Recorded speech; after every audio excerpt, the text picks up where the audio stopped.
Nick Cherryman here for Queer Disrupt. I'm here today with our first ever podcast since we relaunched. You might have known us before as Queer History Warwick, but we've changed and relaunched. By the time this goes out, we're going to have a fantastic new website with flashy do wangles and everything else that people expect from cool little groups. That's us, we're cool.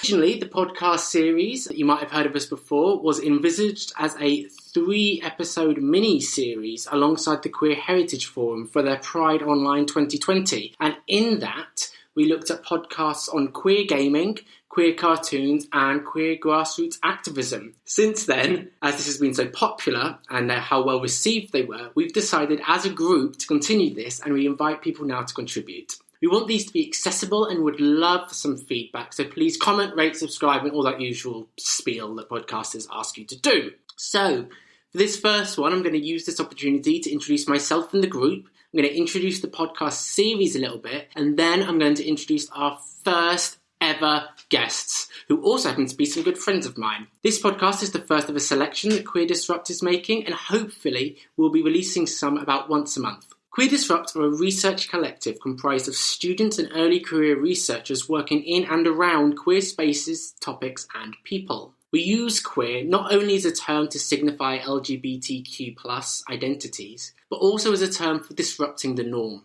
We wish to disrupt the idea that queer research is a space solely for academics, and we completely reject the idea that queer topics are inaccessible. We aim to provide a space for queer discussion, and we regularly host fun and educational events on queer themes and history. We publish blog posts, we do podcast episodes like the one you're listening to, and offer resources for learning more about queerness. We are primarily based at the University of Warwick and collaborate with groups both in and outside of the university. But we've also worked with international academics and practitioners. We want to get a really welcome and friendly atmosphere with our group in everything that we do. And we accept that individuals will approach our group from different knowledge bases. And we're trying our best to be inclusive of that. We do welcome collaborations from anyone interested in queer topics, and please visit our website to see the kinds of things we have worked on and are working on. If you need or want to get in touch as well, you can do it via there, and there should be a link in the description of the podcast. So, this podcast is hopefully going to be the start of a longer series of podcasts, looking at all sorts of topics related to being queer, asking what queer means, and generally engaging with queerness and culture. They'll be hopefully hosted by a different person every month, although I'm sure we'll have some people in rotation and you'll hear them more than once. And by some people, I mean me, of course. So far, at the time of recording, we have a load of ideas in the pipeline, including one on LGBT superheroes, the daily life of queer people. There's one on queerness in the famous horror film The Babadook, provisionally titled Are You Ready to Be Baba Shook? We're looking at one on Love Island, another on queerness in STEM projects, etc. You get the idea. Anyway, just because I know these two people that I'm with and I'm not 100% sure on the kinds of direction this might go, I'm going to give a blanket content warning on topics and swear words, so consider yourself warned. So, without further ado, we'll get underway. My name is Nick Cherryman. I'm a PhD researcher and I look at drag performers and the way that they construct, destruct and disrupt different formations of gender. I ask if genderless drag is a thing and what that might look like, and what can that do for people in society. I also perform as drag queen ibiprofane, most recently for Coventry Pride 2020. And I do most of my work generally in the sociology department at the University of Warwick. For the purposes of the discussion and to make clear where I'm coming from, given some of the topics that I think we might touch on today, I will just state that I'm white and I'm male-leaning non-binary. I do use he and they pronouns though. But I also have Miriam O'Brien here, an actress and a good friend, and AJ, another good friend and a dancer. Miriam, do you want to introduce and say something about yourself? Yes, I do, but really quickly before, can I ask you a question? Because I really love that introduction. The queerness in the Babadook. I want to look at the idea, so I'm doing this one so I can talk about this. I am looking at how the Babadook has become a queer icon generally, but I also want to talk about the idea, and we'll get a little bit queer theory here, about the idea of a grievable life. because a lot of people view the film as a metaphor for grief. But also within that, I want to talk about what kinds of lives are grievable, what makes it appropriate for people to grieve over other people, and why do we grieve some people but not others? I think a really good example of this in modern examples off the top of my head would be the idea of, you might remember the really quite horrific images that we had recently of a small child who passed and was found on the beach when trying to cross the sea in a dinghy to get to safety. And there was lots of talk at the time saying, never again, never again, never again. And there was the idea of that. And then I would argue recently current rhetoric has been exactly the same about how we should send, I say we as in a country collectively, should send young children back. So why was that life grievable and the other lives not? And within that, I want to talk about that in the Babadook. Why has the Babadook become a queer icon? What about that? Is there something about hiding behind things and keeping grief hidden away in much the same way a lot of, say, trans people hide their identities? But we won't go into that now. Did that help though, Miriam? Yeah, it was great. I had no idea that the Babadook was potentially a queer icon. This is the first that I've heard of it. It's great. Oh, so it was accidentally categorised on Netflix under LGBT films. And ever since then... And ever since then, it's become a bit of a gay icon. So if you do just the Babadook on Google Images, the first few images that come up is the Babadook on a rainbow flag. And I think Jennifer Kent, I will double check, I think Jennifer Kent has approved it, the director and writer of the film, and says she loves the idea of the Babadook. Oh my God, that's amazing. So it was accidentally put in the LGBT, or... Yeah, I believe so. What a beautiful, beautiful accident. That's so great. Amazing. Oh my God. But go on, please tell us about yourself. Okay, mate. Let's Babadook more movie. Okay, hi everyone. So I'm Miriam, as Nick said. I'm 27. I am a female identifying person. I use pronouns she, her, and yeah, I trained as an actress and I graduated. I'm not gonna say when because that gives away how long I've been working in the industry and not had much work, okay? but that's me in a nutshell. I'd maybe describe myself as, I don't know, quirky and outgoing. I sound like I'm doing a dating profile. That's not what this is. I don't know how much information you want. I think that was fine. Okay, great. AJ, would you like to introduce yourself? If you want to do it by a song, that's absolutely fine as well. I want to put on record that Miriam is severely underselling herself and her amazing attributes. Anyway, my name's AJ. I am 28. Wow, that sounds... Yeah, well... I am black. I am a straight male. I go by the pronouns he and him. I am a professional dancer, which sounds really, really strange when I say it out loud, because saying professional of anything sounds odd, but I have a degree, a BA, and an MA in dance and dance performance, and I now run a dance company in Coventry called Ascension Dance Company that's been going for 3.5 years, as well as being a freelance performer and done many, many roles, such as performing at Wembley Stadium, doing aerial dance, hanging off buildings, performing in Europe, going from like Slovenia and Norway, and performing in Spain and outdoors, indoors, yeah, all over the shop. Since when did you perform in Wembley Stadium? So for those of us on the podcast and you can't see, the looks on mine and Miriam's faces there were like, since when? That was a very long time ago. I think I was 17.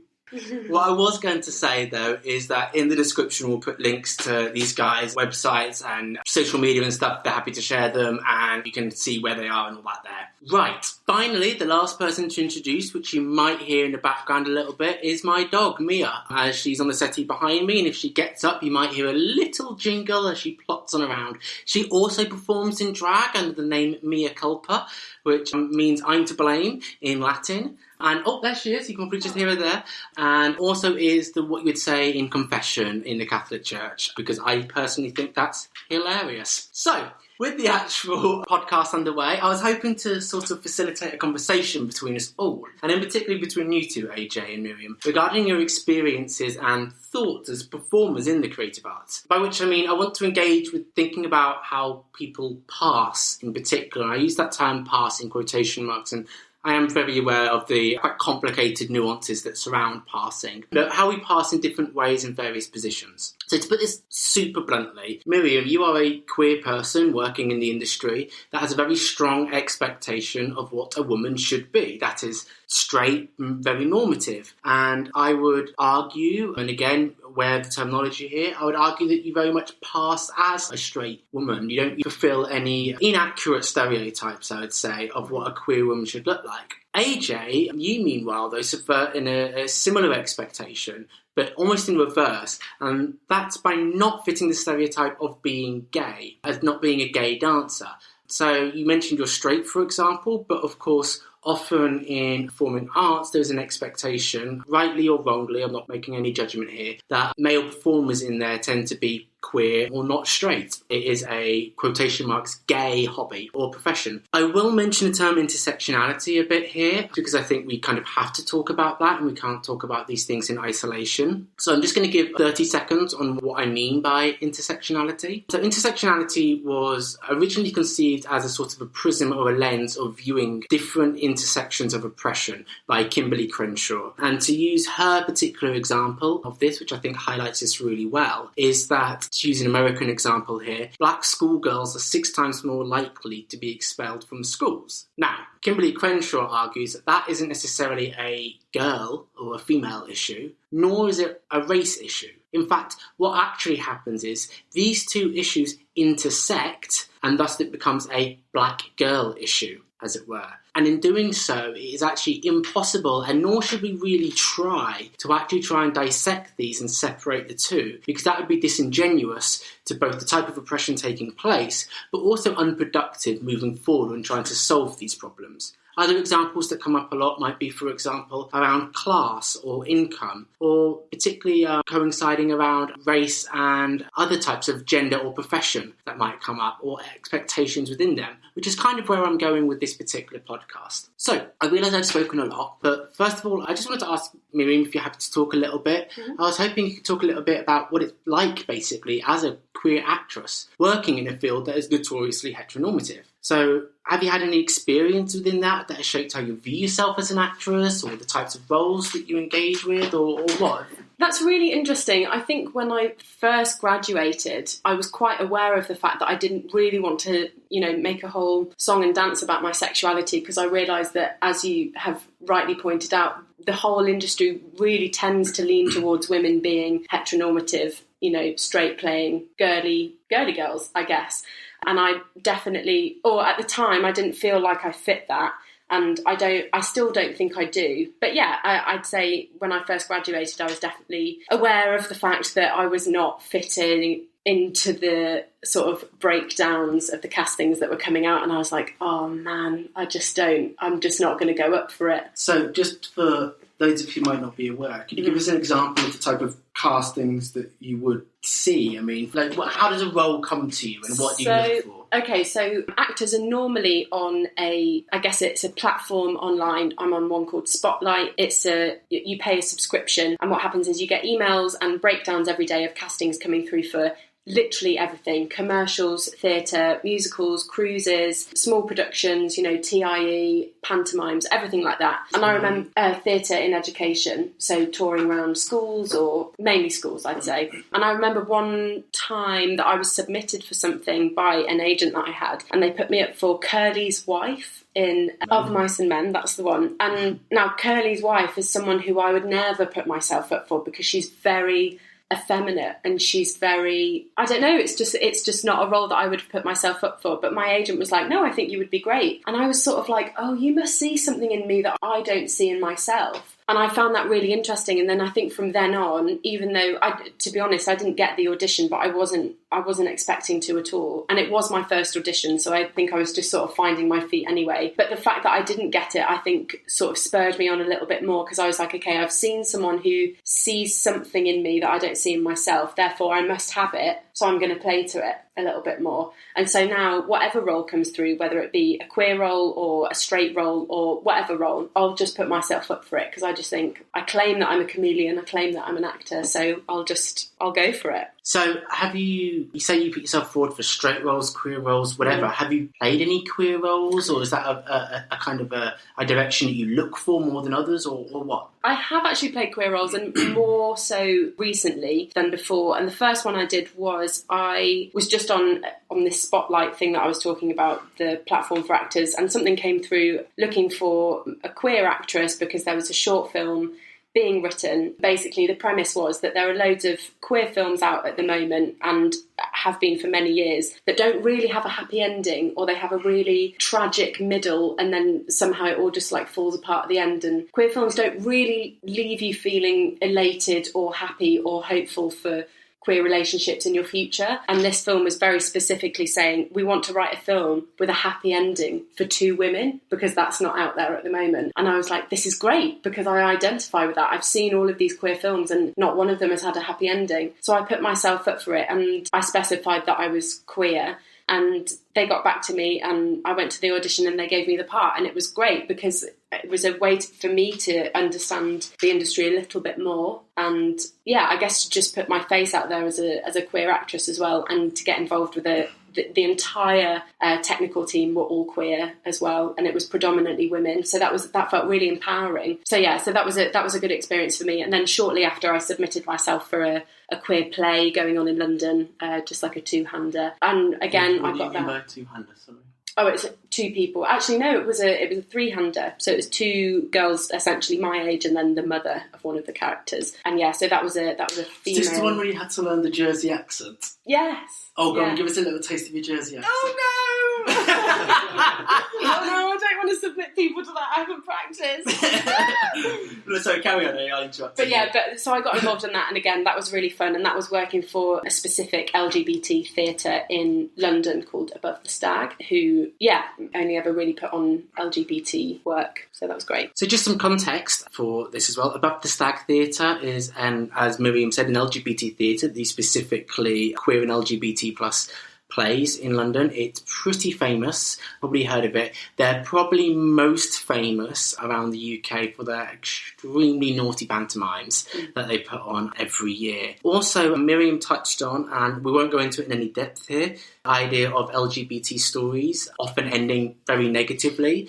This is something that I think we touched on lightly in our Queer Cartoons podcast, because we used the example in that of various cartoons that do actually provide a happy ending, and how unusual that is. So I'd really encourage you to go listen to that if you want to hear that a little bit more. If you have anything to say about that, write in and let us know. I just want to swing over to AJ here, and I kind of wanted to ask basically about, is there anything you can reflect on perhaps about how you're perceived in the dance industry, both through being racialised as black, but also as a man? Because I also wanted to see if this intersected with anything that I mentioned earlier about the idea that you are straight, you're a very straight man, as it was, in an industry which, in the unusual context, you are a minority in that sense. Does that minoritization of you being straight intersect with your blackness? Do you view them as different things? How do you understand that? I see them as separate entities, particularly when it comes to the kind of dance that I do, which is contemporary dance, which traditionally, or more often than not, when you see it performed, it doesn't have the same sort of,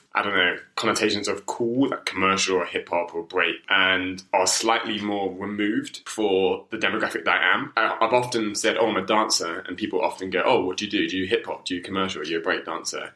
Which is just... again, a stereotype, or it kind of fits within what they might perceive, as opposed to, and I go, I do contemporary, and they kind of look at me like, what's that? Can you give us any examples that we might be aware of? Contemporary dance is, I was going to say Matthew Bourne is the kind of big, kind of more mainstream contemporary dance, and for those people who watch Strictly, there was a big contemporary dance number on one of this, I think it was last season as well. People often confuse it with some of the, so you can think you can dance, or American styles and contemporary, which is slightly removed from UK contemporary dance. But yeah, I'd say if you want to do a bit of research, I'd say Matthew Bourne. I'd say you may know of Akram Khan, who has done a big resetting of Giselle on, I can't even remember what the ballet company was, and it was huge, but Akram Khan is a name that you might know within the contemporary dance scene, but he fuses that with traditional Kathak, so it's slightly a little bit removed removed. But this is why it's so hard to contextualise what contemporary is, because it pulls from different areas. It pulls from theatre or dance theatre, it pulls from ballet, it pulls from hip-hop. You've got contemporary dance styles which are starting to fuse a myriad of art forms, and it has that freedom, which is why sometimes it's hard to really contextualise or frame it, because ballet has certain set moves and set kind of positions, and so does kind of breakdance. You've got the floor work, so does ballroom or Latin. It all has its framework, whereas contemporary is a bit more open. So that's really interesting, actually, because of what you just said there about it pulling from different cultures. Because to me, if you described it to me in that way, my first thought would be, great, this is like a massively multicultural. I'd expect a really diverse group of people involved in that. But you said the first thing that happens is people go, I'm assuming because they see you're black, they go, you must, I don't know, like what, like breakdance and listen to gangster rap, or you can tell I'm so white. Tupac, But is it a particularly diverse community? Are we missing it from the outside? Is there something that we're unaware of? No, it stems historically from ballet. So it stems from hierarchical ballet technique and participants wanting to kind of free themselves slightly from the rigidity which ballet provides, to be a bit more expressive and to be a bit more emotive, as opposed to hitting positions or moving through shapes. And that's kind of the way it's continued to develop as it's gone on. People have decided to, take their own interest and fuse it, add in jazz, add in, like I said, hip hop, add in Katak in Akram Khan's particular case, add in circus, or add in different types of additional movement to, help frame what they feel is the best way to express. I guess the difference in contemporary dance is it frames from some sense of emotion and has some sort of emotional reverence or theme behind it. And that could be like a story that it follows completely through, or it could be just, I want to make a dance about sadness or whatever, really generic stuff. And that is the difference. And some of the movement material comes from, that raw place, as opposed to having to stick to tendus and jetés. And these are particular ballet steps that you may see in a ballet. So with that in mind then, obviously you have a particular expectation that you don't do contemporary, as it were. There are more, and I use this very heavily in quotation marks, more appropriate styles of dance that you should be doing, or they expect you to be doing. So for you, being a black dancer in the contemporary dance scene, for want of a better word, have you found any problems with that? Have you found it hard to overcome that expectation? Out of curiosity, do you do any hip-hop or breakdancing? Are you expected to bring that sort of influence to the room by the ilk of the colour of your skin? I mean, how does that work? I would say less so now am I kind of not hiding behind what side of dance, particularly when I was younger and doing contemporary dance. There wasn't many other black contemporary dancers in the youth group or in any sort of dance scene. And like you said, it's a mainly predominant white female and then, homosexual male kind of category of dance you would normally see. And I think that's silly because it dances for everyone, so do whatever you want. So can I just jump in? Sorry. So maybe at the same time, I don't know if it'd be convenient, but how does the idea of this expectation that you should be gay as well, or does that play any role as well as that? Or I know you mentioned you view them as separate, but do you find any intersections taking place there? No, I think I get no. And we're done, everyone. I'll get it from different areas. I remember at uni when I was in first year, in the first week, I was with one of the only straight guys on the course. We kind of managed to, pick ourselves out or whatever, and we're walking with a group of girls. We will wear signs. Yeah, exactly. That's what we do. Yeah. It just happened. I think it just found that we're actually in the same class for some reason or whatever. Anyway, we're working with a group of girls, and they were like, "Oh, so are you gay?" And we're like, "No, we're straight." And one of them legit turned around and goes, "For now, we'll see you in 3 years' time." Wow. And we were like, "Okay, fine." I think that's really interesting because you would never make that comment the other way around. You would never say to a gay guy, if he was working in a different environment, first of all, I find the fact you're just openly asking a bit strange, but also the idea that, for now. as if you're going to be sort of seduced into being gay. I've just had a little thought though. So for context, AJ and I met doing a dance group together, and there was a female dance group and a male dance group, and we would all do an hour together, and then we would split off into our male and female counterparts and dance together. But looking back and remembering all of the guys that were in your group with you, not many of them, or none of them, especially at the time. I mean, I know we were young, we were only 15 or 16, but a lot of them now are straight. And so, in Make it sound like they weren't before. So do you mean like they are straight, or they were experimenting? No, I don't think any of them were experimenting. I think a lot of them were really comfortable in their sexuality, and I think the conversation around queer dances is really interesting because my experience in Coventry dancing with AJ, I only ever knew straight men who were dancing. So it's so interesting because I don't know where that comes from. I think it's right as well. I mean, I'm just thinking of the group of friends that all three of us are in. There's AJ's co-owner and co-partner in the dance company is a friend of ours who's also straight, and then it was a dancer, and then his housemate is a dancer and also straight, and then his best friend is a dancer who is also straight. Yeah. So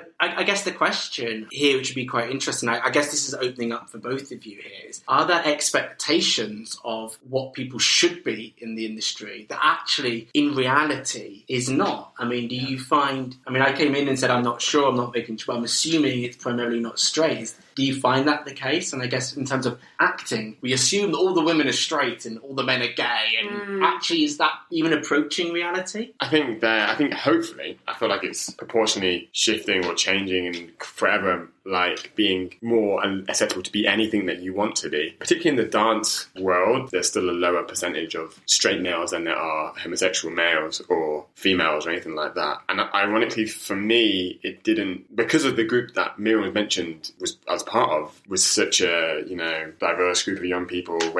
Sexuality didn't really come into it. We just enjoyed moving, we enjoyed dancing, and race didn't come into it either. There is a moment in my mind where race did actually come into my kind of consciousness when I was 17, and we did a show. We were taken to do a show in, I think it was in Wolverhampton. I think I was the only non-white person in the whole company at this point, and we were doing contemporary dance, and the show that we booked was in a nightclub. Do you remember this? I remember this. Yeah, I do. Yeah, and I think we were the only group doing contemporary dance, and everyone else was doing hip hop or commercial, and the vibe and the energy when you do hip hop and commercial is much more lively, and the pieces were amazing, but we stood out so much because we were doing contemporary and the music was different and the vibe was different. But not only that, is because a lot of the groups there had a bigger diversity of groups. There was young people from all walks of life. And it made me so aware of my race, and it made me so aware of how they would judge me. I felt like they were going to,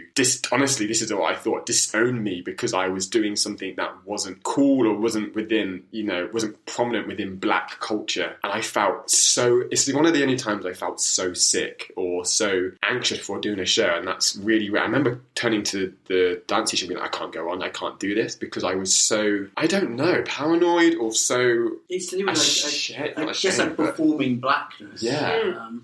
I felt like I hadn't thought about it, and maybe I should have thought about it. And now I can look back and go, do what you enjoy doing, tempo, do what you want. Don't try and fit into any sort of box. But at that time, I just was so aware of. I think at that point as well.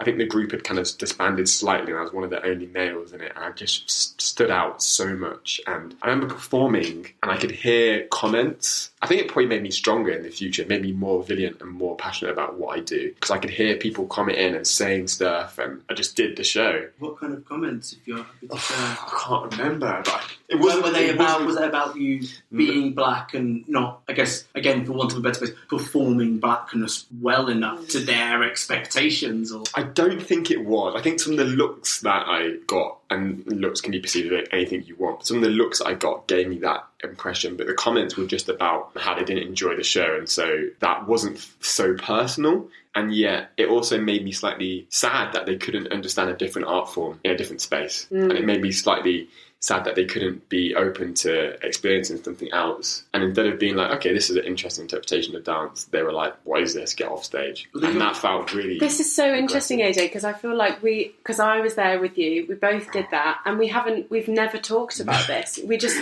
after that happened, we all just went off and we were like, oh, well, that was just another weird dance piece that we did in another weird venue, and we just sort of got on with it. And this is not to steal your thunder at all, but I remember thinking, God, I'm uncomfortable, because like the groups that had been on before us with these really amazing, like really cool black guys doing hip hop dance, and there is a stigma around contemporary dance, unfortunately, and there's that like people praise hip hop dance because it's really cool, it's really impressive, it looks great. And I remember going on doing contemporary dance and thinking, oh man, I feel so uncool. And race for me wasn't even a part of it. I think it was just the idea of just us coming across as not very cool. And I remember the comments as well. So for you, having another whole, putting the race card into that's just a whole other layer on top of that. And it's just so odd. It's so... So just to jump on something you said there, you mentioned the idea of, there's a couple of things I wanted to look at and to talk about. And one of the things you said there was these really cool black guys on before. There's this expectation, as you were saying, of what performing black looks like. And in that case, it's performing black equals cool. And there's the association people have with hip-hop and coolness. And there are academics out there who talk about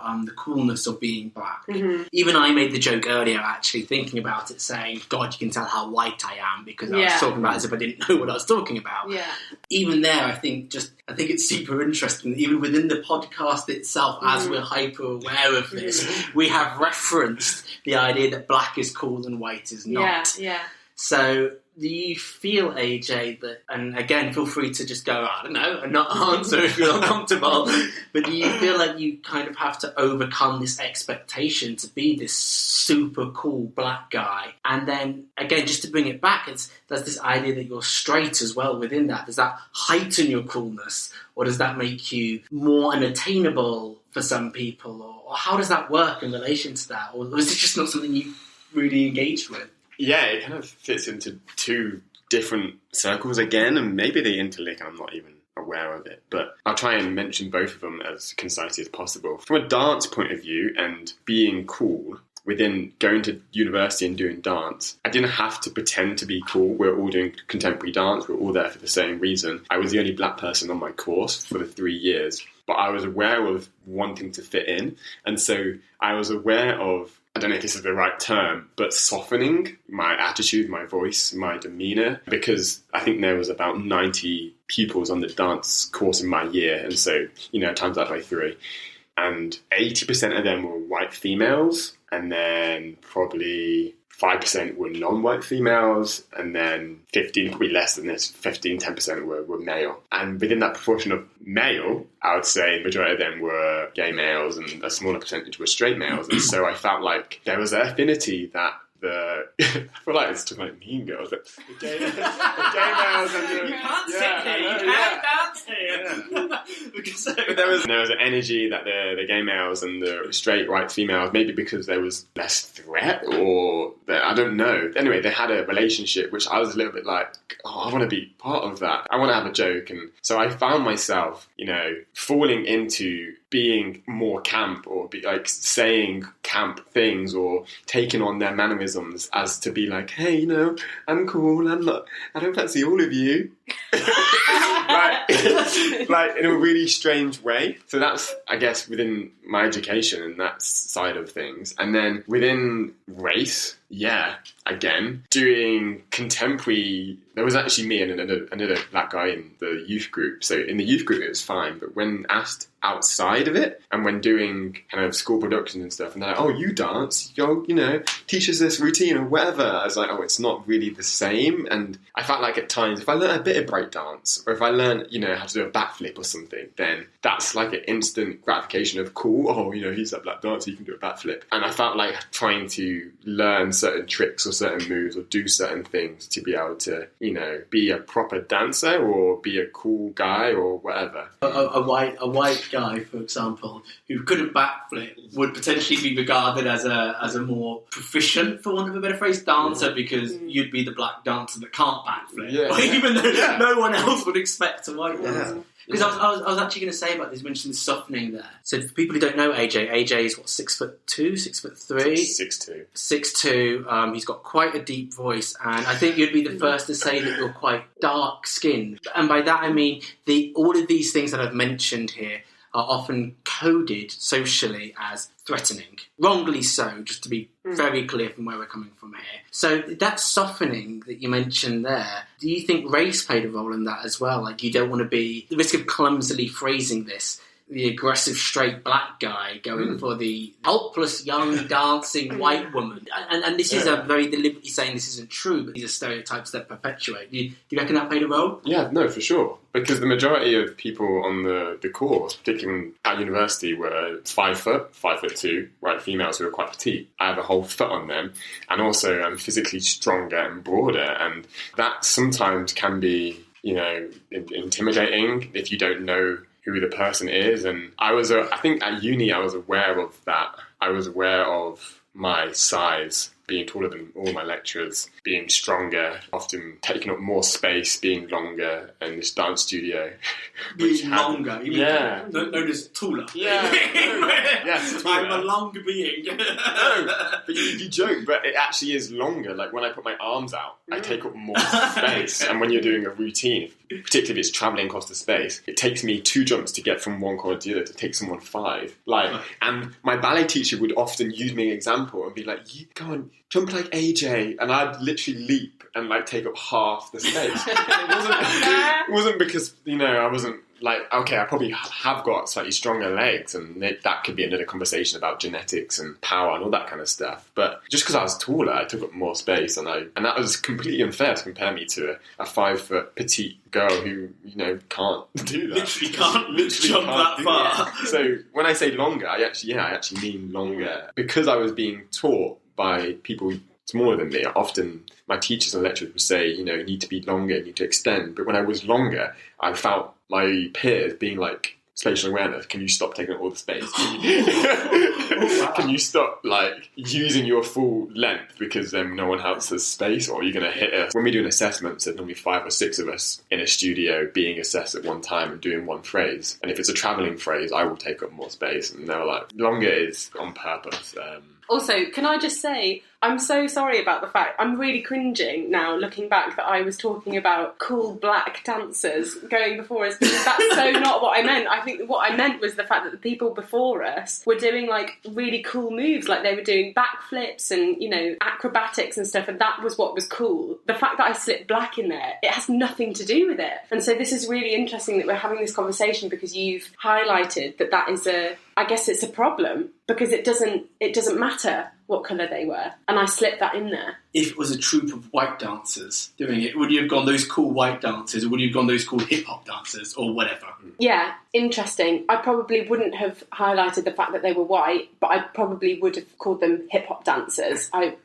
Cool, sort of hip-hop group or cool acrobatic group. There's something I'd be interested in sort of talking there then as well, about perhaps the perception then. And I think this is something that's really interesting. I mentioned earlier about how one's sexuality is much more easily hidden, as it was. To a certain extent, and I'm aware it's a bit more complicated than this, it's much easier to pass as straight or pass as gay. Sometimes convincingly, how do you reckon that would play a role if people couldn't hide? Maybe this is the hypothetical question that has no answer because it's not how it is. Mm-hmm. If one's sexuality, the fact that queerness is more hidden, as it was, how does that play a role in terms of perhaps your experience as an actress, perhaps in maybe drawing on your own experiences to perform a role, or things working with the assumptions of characters, for example, a straight character, in much that AJ has adopted the role, in quotation marks, of a non-black dancer doing contemporary dance. Mm-hmm. How does this sort of more hidden facet of your personality involve you playing roles as straight people? If you're not straight, how can you draw on that experience? Can you not? I'm just... No,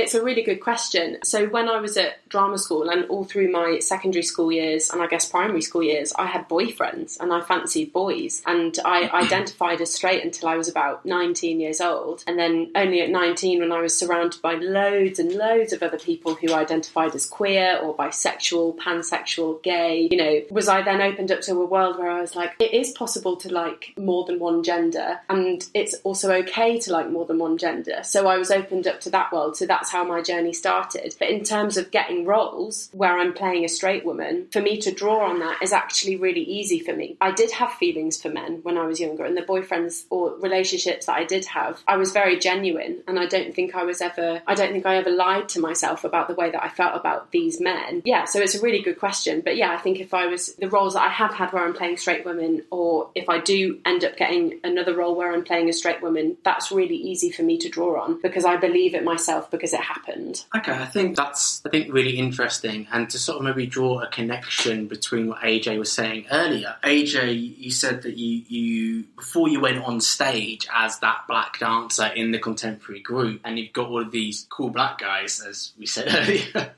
yeah, performing before, and you not fitting that particular mould. That is obviously a performance of blackness, I guess, for want of a better phrase, that is perpetuated culturally. That's where these stereotypes come from. That's where these ideas come from, rightly or wrongly.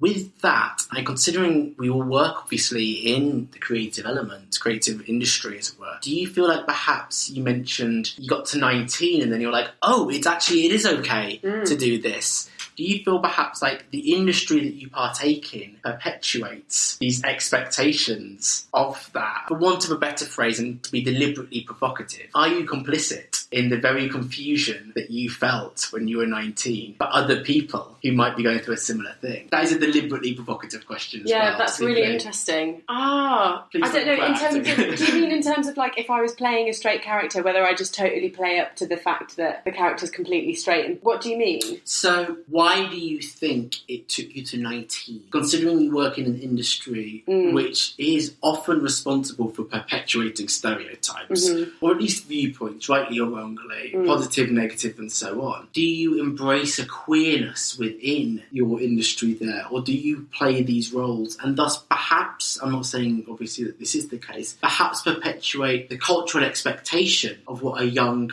queer woman should or shouldn't actually be? And the suggestion here is that a young woman shouldn't be queer, full stop. Right. And it took you to meet loads of other queer people to be like, oh my God, this is who I am. Yeah. Oh my God, that's really interesting. I've never thought about this before. I have a follow-up thought as well. Go on. Do you feel that maybe the UK theatre scene isn't ready for the true platform for LGBT relationships on screen? And because you love acting and there's loads of straight roles, you're having to box yourself into performing straight roles to be able to get work, as opposed to the industry making more opportunities for LGBT actors and performers to be there on stage. The example I'm trying to think about is, and I don't know all the reference points, probably you do, there was a recent story on a CBBC show, and it followed a queer relationship, and they had a kiss, and there was thousands and thousands of people saying, like, this is disgusting, or you can't show this to my young people or my kids or whatever. And that's what are you on about? That's stupid. That's so silly, because there have been so many straight relationships on the CBBC from when I was a kid and even now, where they've had kissing scenes and all that kind of stuff, and they're deemed as fine or okay, and this one which is LGBTQ is not. And so that's my question. Do you feel like, and I sometimes feel this within dance, that I'm having to fit into the box of contemporary dance kind of roles and to be that dancer to get work in the industry? Do you feel the same, that you have to fit into heteronormative roles to get work in your industry at times, as opposed to roles being made for you and who you are? And same for me, I guess, like roles being made for a black dancer, or roles made race or ethnically neutral for everyone. To be honest, I've not really thought deeply about the fact that I'm a queer actress in this industry, because at the moment where we are, being queer is kind of cool as an actor at the moment. Really? Yeah.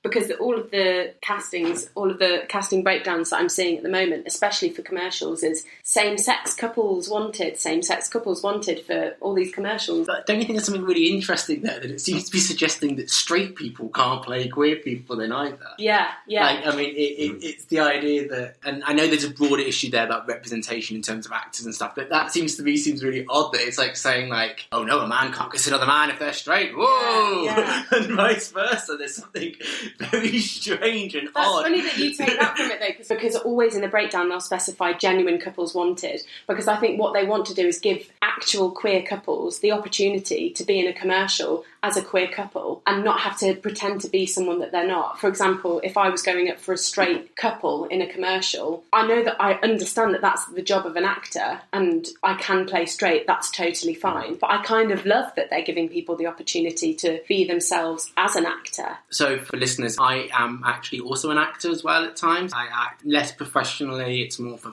fun, but I have been acting since I was 5, so I've been acting for 20 years.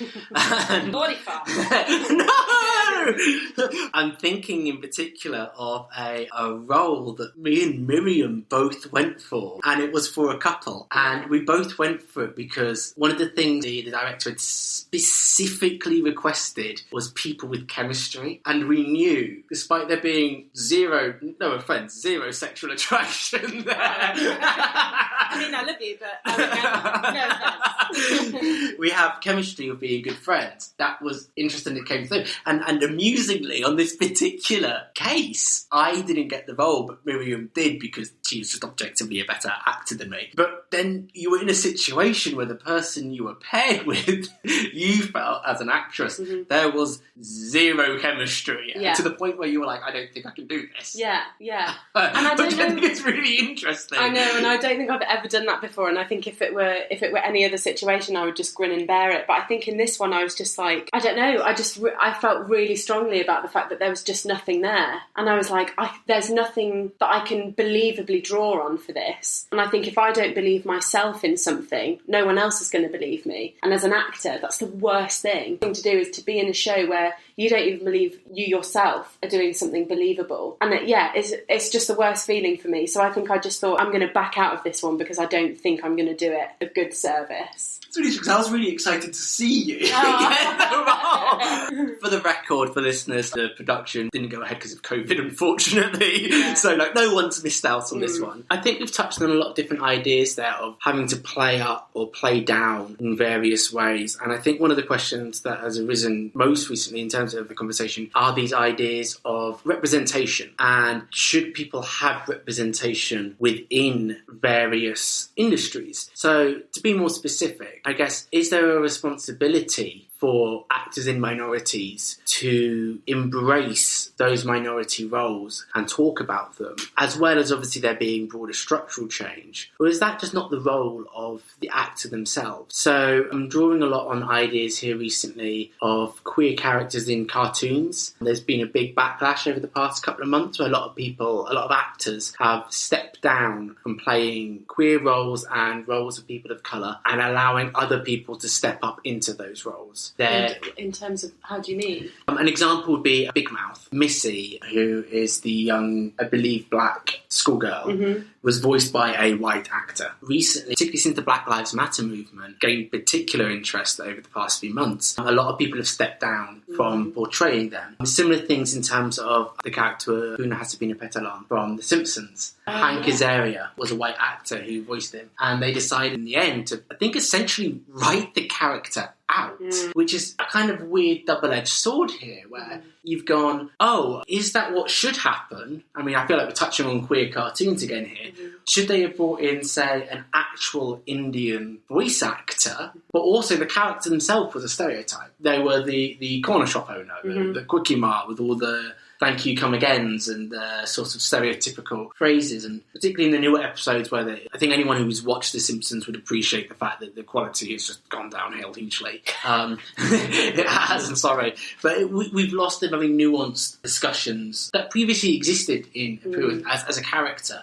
Discussion of his religion, for example, I believe a Hindu, I believe it was, to now just being a shorthand, thank you, come again. So the reason I ask this is, I guess, it's building on the idea that you said earlier, Miriam, about hunting for a queer role, and you did that role in that film, The Dates, because you wanted that representation. But I know, AJ, you have both performed a piece that you choreographed about black male bodies, but have you ever struggled, I guess, for finding roles as you've sort of gone through the industry for, I guess, black characters? Which I guess is out in a weird counterpart normally, because I feel like you don't necessarily have the same difficulty when you find that Miriam's had, which is hunting for gay characters, as it were, or queer characters. Yours is because you're straight, you're not looking for necessarily black gay characters, which are even more of a minority.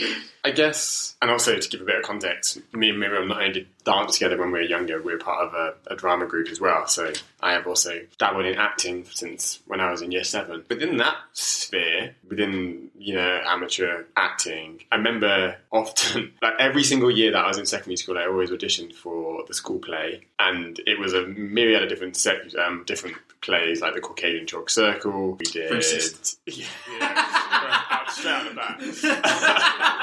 We did Calamity Jane, we did Oliver, we did Chronicles of Narnia, we did Les Mis. I remember in I think it was either year 9 or year 10. Did you go up for Calamity Jane? I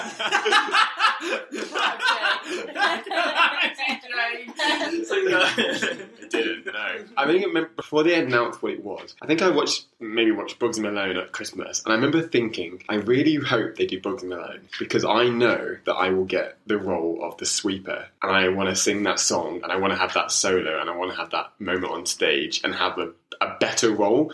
Before that, I'd always been cast as chorus or like little tiny one-line like roles, and I was like, oh, if they only just did this particular production with that black character, I would have a chance of being in the front on stage. So you wanted because it's specifically a black sweeper. Yeah, and I wanted a black sweeper. Yeah, like, but not I even wanted, like a main character. No, yeah. But I wanted it because I knew that there'd be no other people or very few other black males auditioning, and so it guaranteed me that opportunity to be on stage and to express myself and not be in the back, and like a default, you'll get the role because there's so few otherwise. Yeah. And also that character, as you said, has a really, really beautiful solo, and it's quite a. I can't even remember what it's called now. So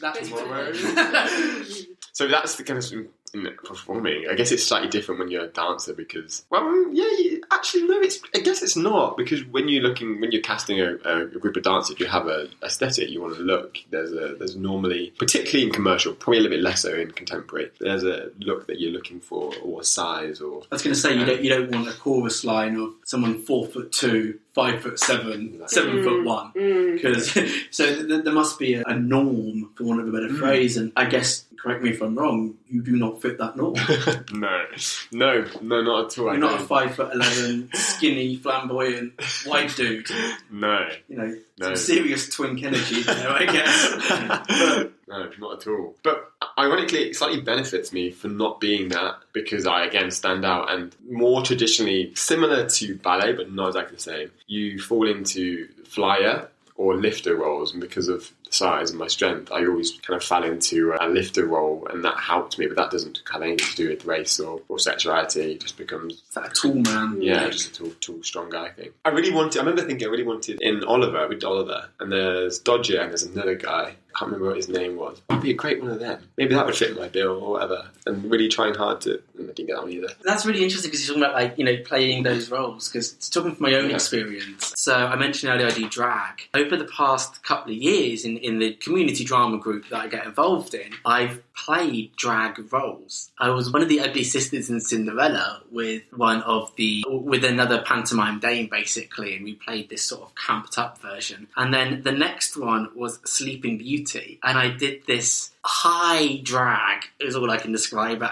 as, and it was just like Disney villain realness. And I just went, so you saw this one, didn't you, Maria? I didn't see this one. Did you see the Cinderella one? I saw Cinderella, yeah. Yeah. So that was a kind of camp, flamboyant, over-the-top drag queen shouting, running around, jumping off the stage in heels type thing. But I remember thinking, in a similar way, sneakily, I was like, oh, I really hope they do that. And I'm kind of actually thinking about it, really unsure what role to go for if the next pantomime goes ahead, because I know the next pantomime, if it goes ahead, is Dick Whittington. And the villain in that is King or Queen Rat, which normally is a very tall character, not in heels necessarily. So I think there's something really interesting. It's like, well, who do I play now? There's no one in there that represents me. What am I going to do? How am I going to do this? And actually, at the end of the day, if I go for it, I'll get a role, and I know I'll enjoy it, and I'll be happy with that, regardless of the role that I get. I think there's something really interesting there. Why do you think that there isn't a role for you? Would you not fit the bill for a king or queen rat? It's a very different vibe, and I guess part of what it is, again, is And I guess what you were saying though as well, and this idea of the aesthetic, I mean, I feel like I could give King or Queen Rat a good go. I think I would do a perfectly apt job. But at the same time, if there's someone who fits that aesthetic and can do it, great. I mean, as playing villains in particular, there's also something, and I touched on this in one of the other podcasts as well, there's this kind of sense of subversion being a guy playing a woman. That's weird and that's creepy and that's funny, and then it's all been codified through pantomime, which is why the pantomime dame is sort of always this over-the-top, horny sort of character. And it worked as villains in Cinderella, and then as a villain again in Sleeping Beauty, and that portrayal was absolutely based on the Disney portrayal of the Queen. It was the Queen from Snow White, interestingly. We took a different Queen, but it was a Disney villain. And it's like a very camp, over the top, and campness is villainry. Again, listen to our Queer Cartoons podcast for that, and also a lecture I gave as ibiprofane, my alter ego drag, with Mia Culpa, of course, the dog. And I talk about pantomime dames there. There's a level of codification that takes place there that I feel... But I say this in the full knowledge that before I started playing the villains,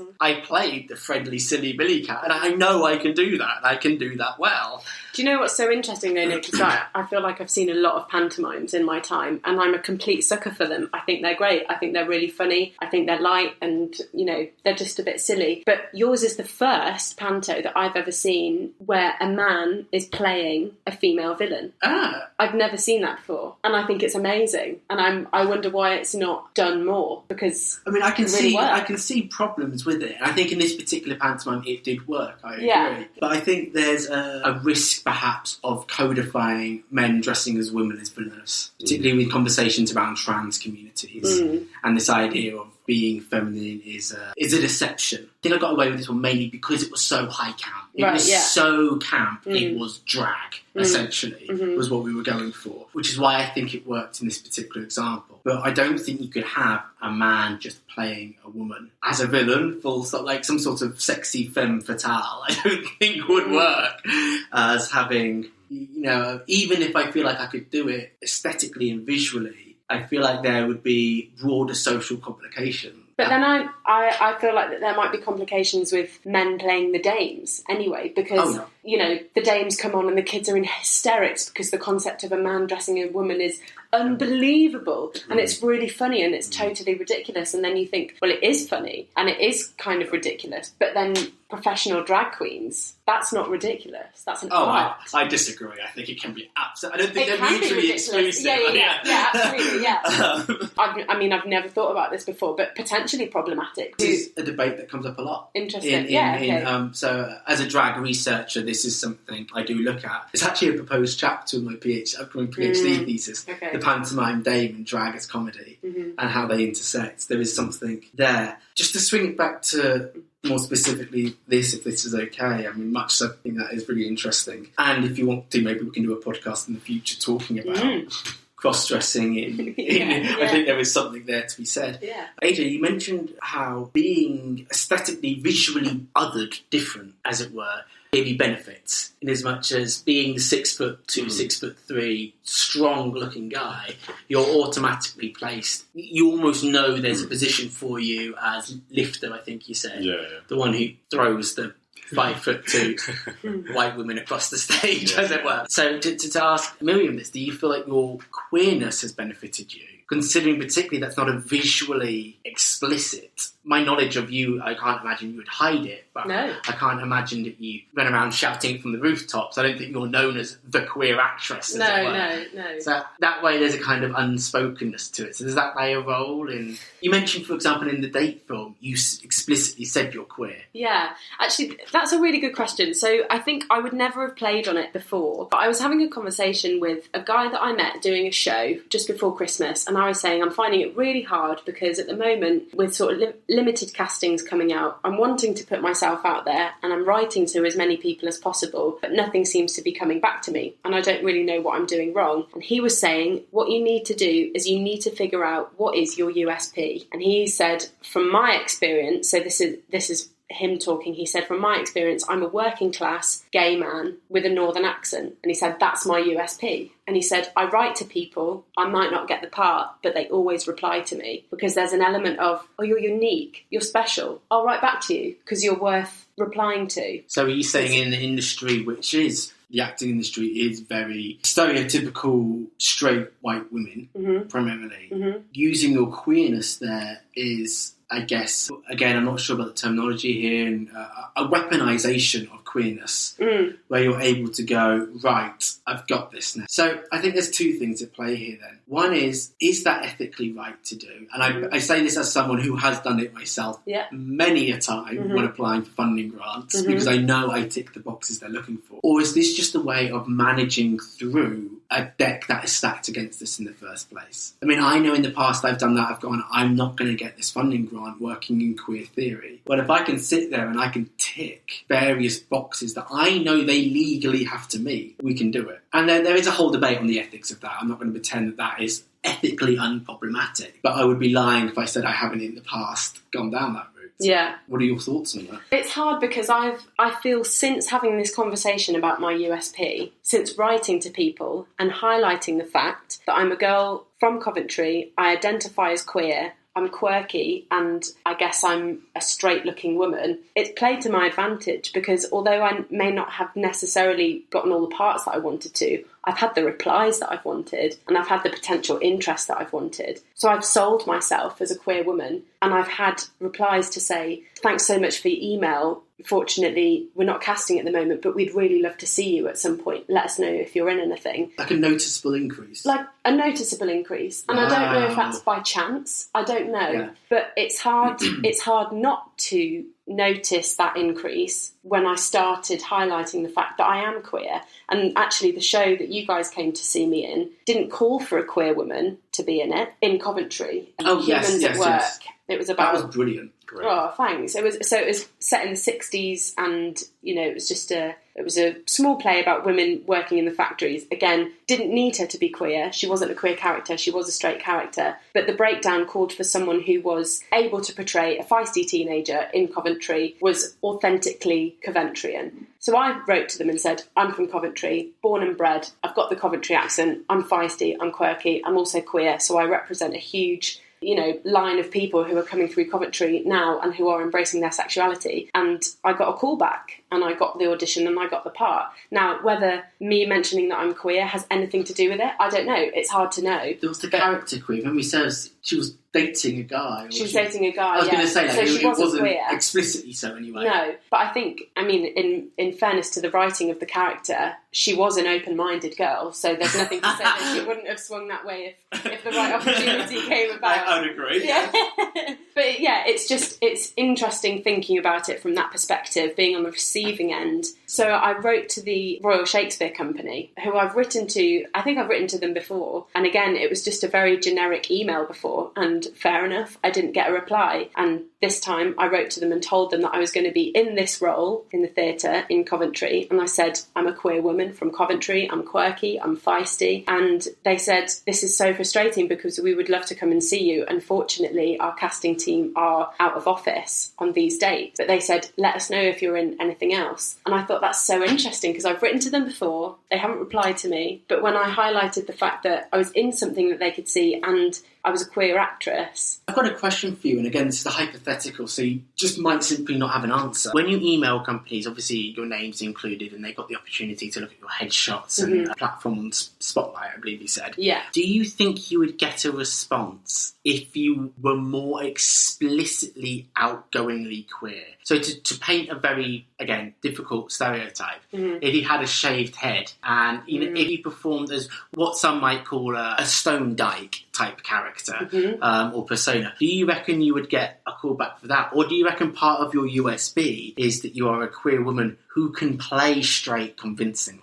Oh, that's a really good question. Like, you get the best of both worlds, essentially. You have the ability to draw on a queer character as a queer actress, but also, should it not be required, boom, we've also got our actress. and it gives you that flexibility. Do you reckon, I don't think this is a bad thing, by the way, No, do you reckon this is this your new USP? Maybe, I am queer maybe but can pull off straight. Yeah, maybe it is.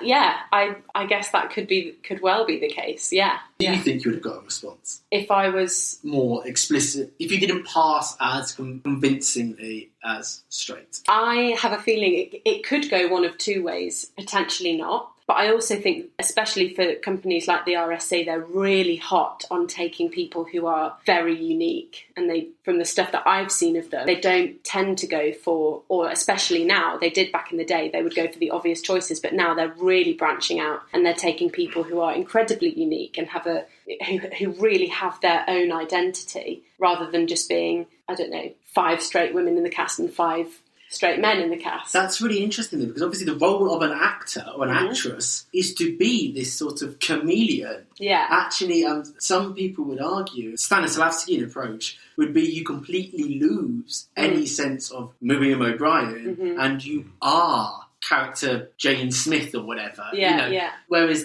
this is kind of suggesting more and more there's a kind of rejection of that, and the idea that actually as an actor or an actress, it's impossible for you to fully distance yourself from that, which I think is a fair point to make. But what's the fact that actually you're playing to your strengths hugely by hiring actors who can draw on these more unique experiences? Do you agree with that? I completely agree. And actually, the wizards, the powers that be. No, but it's always been discussed, the idea of actors. You either get one of two actors. One actor who's a character actor, Johnny Depp, for example, plays all these different sort of quirky characters, or an actor who plays themselves, Hugh Grant. He just plays himself in every single film, and you really can pretty much draw the line down the middle. Acting? Yeah, method actors would be character actors. Okay. Do you know what I mean? So they would draw on personal experiences and go into these characters completely invested. Whereas I think if you're an actor who is good at playing yourself, you don't need to draw on anything. You just play yourself. Yeah.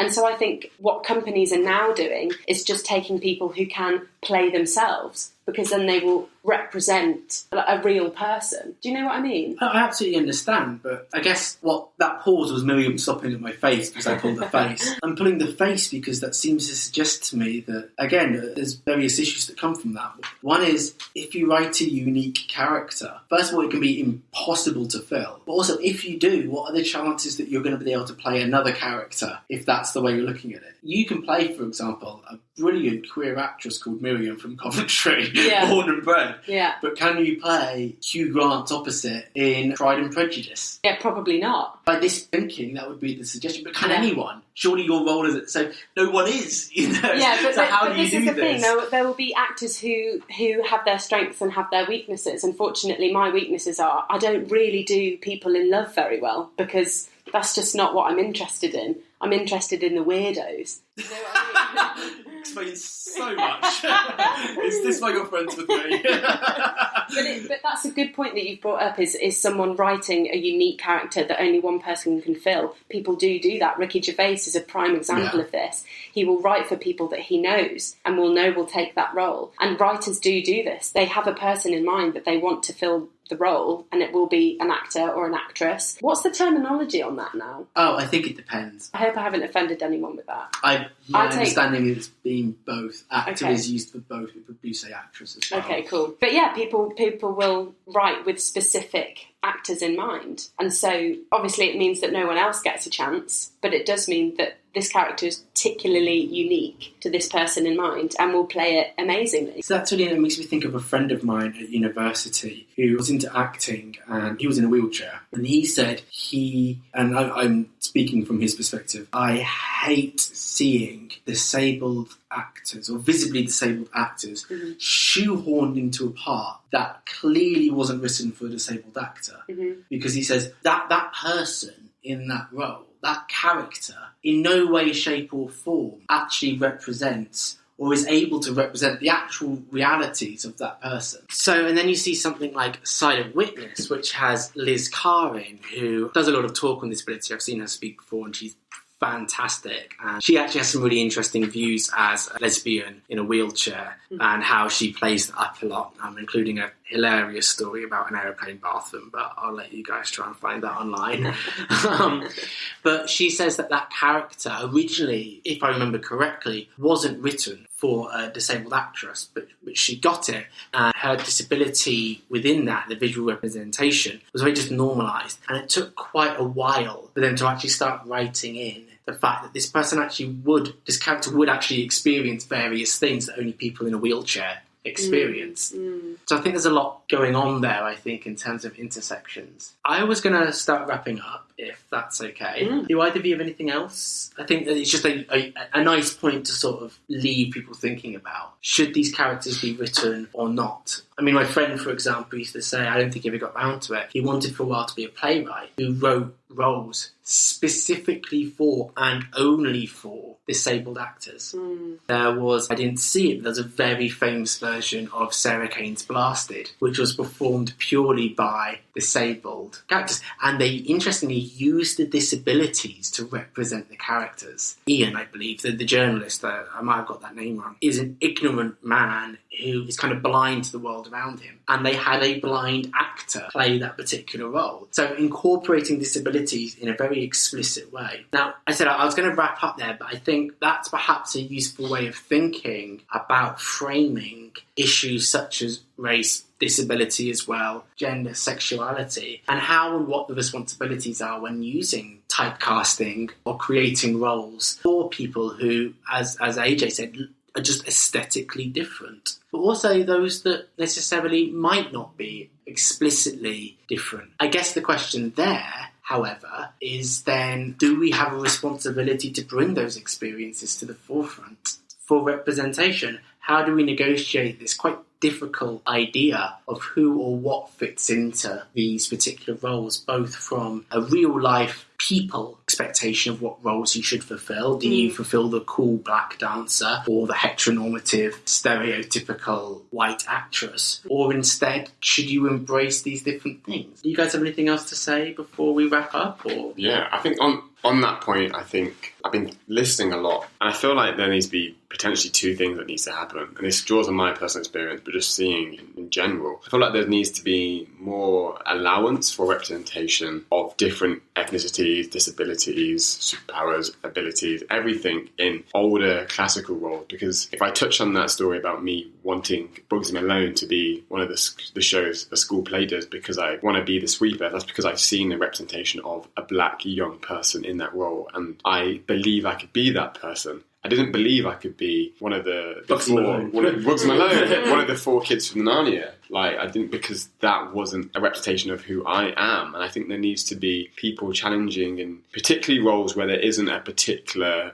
ethnicity labeled to somebody. There needs to be a whole plethora of different representation playing them roles or dancing them roles or whatever, to make the young people believe and see themselves in them places, to know they can be, as opposed to feeling like they have to go for a particular role that they have seen they can do anything. And then secondly, there needs to be, I understand people writing roles for particular people and seeing a particular character, but I think there needs to be a less rigid approach to allowing people to feed into that with their own flavour going forward. And there needs to be more stories. It feels like, because our majority are X, Y, and Z, as in white, straight people in the UK, a lot of their stories are being written, whereas there's still a whole load of stories that aren't being written that are equally as interesting from different ethnicities, people in different circumstances, socioeconomic backgrounds, all that kind of stuff that are equally as interesting, and they need to have the same sort of platform to be seen and to be said that their stories are valid, because without that it sometimes feels like their lived experience isn't valid or isn't shared and can be really isolating. So that's, I guess it's not really